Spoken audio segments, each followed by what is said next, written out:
Injection degree হয়েছে। তারপরে আমাদের বিরোধী পক্ষ তারা এটা আপিল করছে, আপিল করার পরে আপিলের রায় আমাদের পক্ষে হয়েছে। তারপরে আবার এই যে গত 8 মাস 9 মাস আগে আমাদের এই মামলায়ও আমাদের পক্ষে ডিগ্রি হয়েছে। তারপরেও বিরোধী পক্ষ বিভিন্ন সময় এই যে গতকালকে আগের কালকে আমার দোকানে হামলা ও লুটপাট চালায়। আপনি কি কি নিয়েছেন এটা সিদ্ধ করবেন? হ্যাঁ, তারপরে আবার আমরা থানায় আশ্রয় নিই, আর্মির আশ্রয় মানে আর্মির সহযোগিতা নিই। তারা সবাই এটা দরবার টরবার করে আমার দোকান আমার বুঝায় দিয়ে গেছে। প্রশাসনের লোকজন মানে আমার দোকান তো আমারই, দোকান তো আমিই করতেছি, আমার দোকান লুটপাট করছে। আপনারা বুঝাই দিয়ে গেছে সেনাবাহিনী প্রশাসন, সেনাবাহিনী মানে পুলিশ প্রশাসন তারা তো মানে সরাসরি দরবারই করছে, কইরা কইছে যে আপনার দোকানে তো আমাদের যাওয়ার একটি নেই, আপনার দোকান আপনারটা আপনি করবেন, এখানে আমাদের কিছু না। আমরা এই কোর্টের বিরুদ্ধে আমরা যেতে পারবো। সেনাবাহিনী আমাদেরকে থানায় পাঠাইছে যে আপনারা থানায় যান, একটা অভিযোগ করেন, এটার ব্যবস্থা ওরা নিবে। তখন আমরা থানায় গেছি, থানায় যাওয়ার পরে আমরা কাগজপত্র দিয়ে আসছি। তারা বলছে যে আপনার যে জায়গায় কোর্টের ডিগ্রি আছে ওখানে আমাদের কথা বলার কিছুই নেই, আপনার দোকান আপনারই থাকে, আমাদের কিছু না। থানায় আমরা দিয়ে আসছি। আমার মামলা রায় না, আমার বিরোধী পক্ষ মানে এনে আমার দোকানে লুটপাট করিয়া তারাই আবার একটা অভিযোগ দিচ্ছে, তারা আমরা ঢাকায় নেওয়া হয়েছে, সেই প্রশাসন আমরা ঢাকায় নেওয়া হয়েছে। না না, তাদের প্রশাসন আমাদেরকে ঢাকায় এনেছে, আমরা দোয়া পক্ষ বইয়ে ফয়সালা হয়েছে, কিন্তু আমার যে কোর্টের ডিগ্রি দেখার পরে তারা বলছে এখানে আমাদের কথা বলা হয়েছে, আপনারা কাজে ঝগড়া করবেন না। এই সাধারণটা 1 মিনিট কোন ছেলে ছিল তখন রোহিত আগে কইছি জানে কি একটা এখন অন্য পার্টির দরবার আমরা করছিলাম কালকের আগের দিন, না কালকে আবার সকালবেলা, কালকের আগের দিন কোনো ফয়সালা হয় না, কালকের মানে গতকালকে আবার এটা ফয়সালা দিচ্ছে যে এনে তো আপনার নামে কোর্টের ডিগ্রি আছে 3টা 4টা, তো এখানে তো আমাদের কথা বলার কিছু নেই, তাহলে তো আপনার দোকান আপনারই। হ্যাঁ কোর্টের রায় দিয়ে দিছে, কোর্ট আমার রায় দিচ্ছে। তারা বলছে আপনার যেহেতু কোর্টের কত সালে দিছে এটা বাঙ্গা এখন, কত সালে রায় দিয়েছে এটা বাঙ্গা এখন।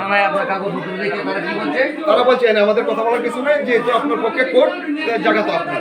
এটা কোন পরিষদের এটা হলো কি আপনার এই করা গেছিল মানে অফিসারের নাম সালাম সাহেব না, মানে এই হ্যাঁ যে সেকেন্ড অফিসারের দায়িত্বে আসলে আজকে তো নতুন অফিসার আইছে, যে সেকেন্ড অফিসারের দায়িত্ব ছিল ওনার কাছে আমরা কাগজপত্র সব দিয়ে আসছি। উনি দেখে কি বলছে? উনি বলছে যে এখানে যেহেতু আপনার কোর্টের ডিগ্রি আছে এখানে আমাদের কিছু করার নেই।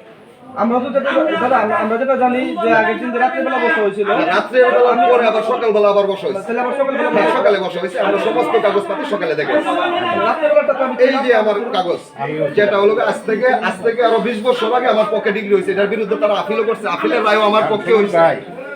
আমি একটা কথা এরপরে এই যে এই রায়টা এটা হয়েছে লোকে যে গত 8 মাস আগে, এটা এখনো বর্তমানে আমার এটা বহাল আছে আমার রায়, তারা কোনো আপিলও করে নাই। তারপরে আমার বিরুদ্ধে মানববন্ধন, আমার বিরুদ্ধে মামলা, আমার দোকানে লুটপাট সবকিছু তারা করছে। সেনাবাহিনীর বক্তব্য কি? সেনাবাহিনী আসছে, তাদেরকে প্রশ্ন করছে, সেনাবাহিনী আসছে, সেনাবাহিনীর কাছে আমি অভিযোগ দিয়েছিলাম স্যার আমার দোকানে লুটপাট চালাইছে, স্যার আমার বাঁচান। তখন তারা আসছে, আইসার সঠিক ঘটনা তদন্ত করে তারা পাইছে, তারপর বলছে আচ্ছা ঠিক আছে আমরা যে স্টেটমেন্ট দিতে মামলা দিব, আপনারা যদি মামলা করেন থানায় গিয়ে মামলা করেন। ওনারা এটুকু দিয়ে গেছে না, পরে তো আর ওই যে যখন লোকে আবার যে সেনাবাহিনীর যে অফিসার ছিল, আমার যে বিএনপির যে নেতৃবৃন্দরা ছিল, তারা বসে এটা সমাধান দিয়ে দিচ্ছে যে এই যারা গেছিল আর কোনোদিন তারা যাবে না, তোমার দোকান থেকে সুন্দর করে। আজকে সকালে কি ওই বুক ছিল? আজকে সকালে তো আর বসা হয় না, গতকাল বিদ্যা সকালে যে বসছিল ওই বুক কি ছিল? ওই পর্যন্ত কাগজপত্র সব দিয়েই আসছে। তারপরে এই অফিসার আবার আমাদেরকে একাভাবে ডাকাইছে, আমরা গেছি, আমরা কাগজপত্র দিয়ে আসছি, আমাদের ডিগ্রি দিয়ে কাজ করে দেয়। অফিসার বলছে না এখানে যেহেতু কোর্ট আপনাকে রায় দিয়েছে, কোর্টের বাইরে তো আমরা কথা বলতে পারবো না, আপনার বিরুদ্ধে আপনাকে জায়গা দিতে পারবো না। এই হলো কোর্টের সিদ্ধান্ত। ওইটা যদি পরেও বসে আমি যেটা ভালো মনে করি, আমার কর্তব্য এই এলাকাতে যে মুরব্বী আছে আপনি ছিলেন না, এর সাথে এখানে বসে যদি না বুঝেন, যেই বুঝে দুই পক্ষ করে নিয়ে